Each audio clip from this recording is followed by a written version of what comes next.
नमस्कार बाल दोस्तों, स्टैंडर्ड 10 मैथमेटिक्स में द्विघात समीकरण 4x वर्ग ओछा 12x वत्ता 9 बराबर 0 होय तो डेल्टा मेळवो अने तेना बीज विशेनी चर्चा करो।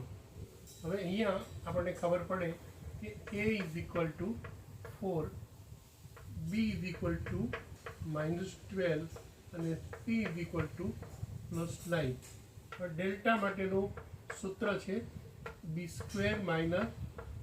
4ac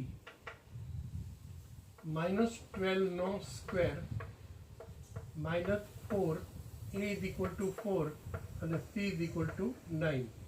Therefore plus 144, 9 for the 36, 36 for the 144 plus minus, therefore delta is equal to 0। હવે જ્યારે ડેલ્ટા 0 મળે છે ત્યારે આપેલ દ્વિઘાત સમીકરણના બીજો હંમેશા વાસ્તવિક અને સમાન હોય છે। આવી આપણે આના વિશેની ચર્ચા કરી શકાય। जो समझाणु होय, गम्युं होय, लाइक करवा नम्र निवेदन है। Thank you.